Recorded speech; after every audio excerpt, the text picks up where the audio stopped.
वाहिगुरु जी का खालसा, वाहिगुरु जी की फतेह. Dear brothers and sisters, you know that for the last 2.5 years, I have been giving you posts relating to the unique features of Sikh religion. Unique means different from others or different in varying degrees. So today my subject is slightly different because the field which I have chosen today is that of law. Whether our claim of distinctiveness is acceptable in law or not, that is my discussion today. You all know that when India became independent, a constituent assembly was constituted to frame the new constitution for the country. When this constituent assembly included some Sikh members also.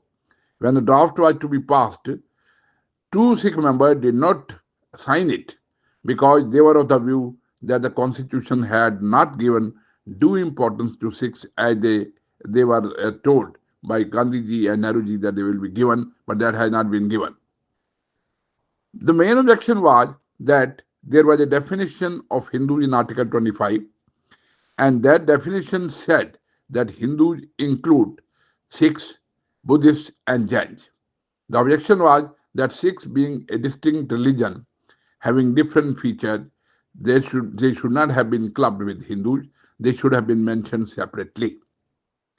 There could be two reasons for doing so. First reason was that the government wanted that personal laws should be applied to all these persons apart from the Muslims, because for Muslims there was a separate law. So Sikhs, Hindus, Jains, and Buddhists, their personal laws should be the same. This aspect was not accepted by the Sikhs, and there were many discussions on this point. Even in the parliament, there was a discussion.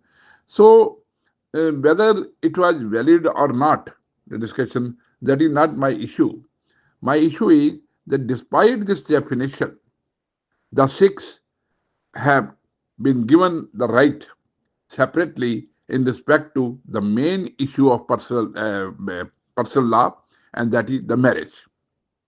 Marriage had been a main issue of this personal law, and whether Sikhs had been observing the marriage in a Hindu way is well known, because since the time of Guru Ramdas Ji, we have been performing our marriages in a separate way and not in the way the Hindus used to do, or Buddhists, Jains, who are included in the definition of Hindus. Our marriage system are different. I have already discussed the position of Lama in my respective post. But the point is, when they were to be registered, because the Supreme Court had said that everybody should get his marriage registered. So when they were to be registered, they were to be registered under the Hindu Marriage Act. And this caused confusion in foreign countries wherever they went. It was they were asked whether they are Sikhs or Hindus, because it was under the Hindu Marriage Act that they were registered. Anand Marriage Act had already been passed by the Britishers, but that was not implemented in the right earnest. When in 2012, Anand Marriage Act was passed and enforced, then Sikhs started getting their marriages registered under this law. And now this this registration is accepted all over the world. So for marriage is concerned, their way of marrying is different, their ceremonies are different, and now their registration is also different. So this definition does not affect their uniqueness in this regard. The second point for which this definition seems to have been made, and that becomes clear from the constitution itself, and that is that Hindu did not allow the low caste people in the temples. No, the country had become independent, so right to be given to everyone to visit the religious places. So this clause included Sikhs, Jains, and Buddhists among the Hindus, so that all the religious places could be visited by all the low class people, scheduled castes, etc. Whatever they were, they belong to any caste. But this is also again the position in respect of Sikhs is different, because since the starting of this religion by Guru Nanak Dev Ji, it was everybody was permitted to visit the religious place of the Sikhs. And everyone knows that in Gurdwaras there is nobody debarred. Everyone can go, everyone can have langar, everyone can listen to the music, Gurbani, and nobody entry is banned. So this position was already existing. So Sikhs could not be affected by this provision also. And despite this definition, even if this definition had not been there, their position was that their religious places, that is the Gurdwaras, were being visited by everyone. Everyone from any country, from any caste, from any religion could easily enter, and even now he can visit the religious place, that is Gurdwara, and can partake in langar and can listen to Gurbani and can stay there and sit there for some time, whatever it is.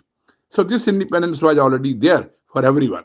So this did not apply to the Sikhs. So what I mean to say is that despite this definition, the requirements for which these Sikhs have been included in this definition were not warranted, because Sikhs were already having independent status in respect of family laws as well as in respect of the visit to their shrines.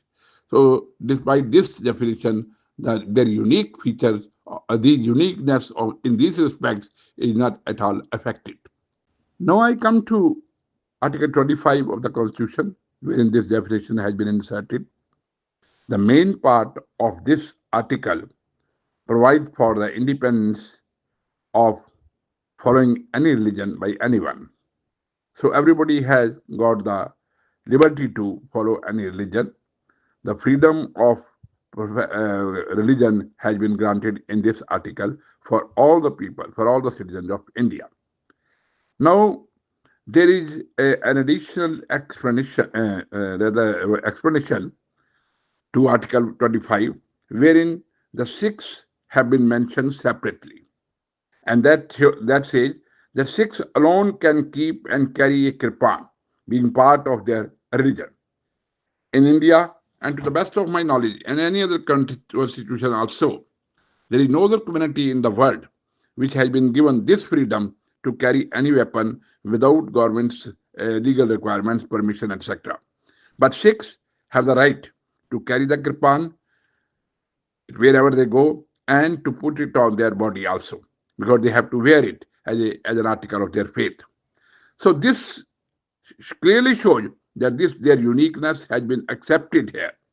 And further, after all, when some rules etc. were made by other companies and all these things, all the companies, all the employers had allowed this, that they could carry the kirpan in accordance with the constitutional provision. Now they can also carry this kirpan in domestic flights. So far international flights are concerned, they are not allowed because international law is operating in those. But in domestic flights, they can carry the kirpan in the plane also. So this part shows that their unique feature of carrying this weapon as a religious article of their faith, they have been shown as distinct even in the Constitution of India. Another important aspect of their personality is keeping hair unshorn. So they can keep the hair unshorn and wear turban on this to cover their head, has also been accepted even in law and also in as per the rules made thereafter. We all know that in one of the decisions in Punjab and Haryana High Court, that is Gurleen Kaur versus State of Punjab, it was stated by the court that Gurleen Kaur, because Gurleen Kaur had not been allowed admission in a college on the ground that she belonged to a minority, that is Sikh religion. She said that I am a Sikh, but because she was not keeping her hair properly as per the requirements of the religion, so she was not permitted. She was not considered as a Sikh. The court said, yes, any disturbance with the hair, if you don't keep the hair unshorn and cut them on the face or on the head, then you are not a Sikh and you will not be given such benefits. So that position was confirmed by the court, High Court, and Supreme Court has not given any adverse decision. Then the Sahidaris Some people who shave their hair and consider themselves as Sahdari because they are born in Sikh families, and that is not true. They are also in the courts. They have challenged this position because they want that they should be given the right to elect a representative or vote in the religious institution, and that is why their cases are pending in the courts. But here also, the courts have not favored them so far. The point is that anybody who claims that I am a Sahdari cannot be treated as Sahdari if he was born in a Sikh family and later on shaved off his hair. If some person born in a family which is not a Sikh family, some other family, Hindu family or some other family, later on adopts Sikhism and keeps his hair unshorn, that is mean slowly becoming the Sikh, that is a Sahdari.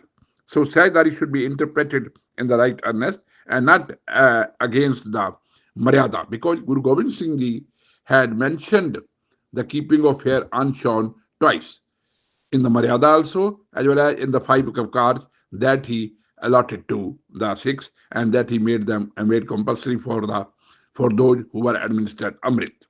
I am reminded of the names of some prominent Sikhs who were not born in Sikh families, but they had become Sikhs gradually after being influenced by this religion.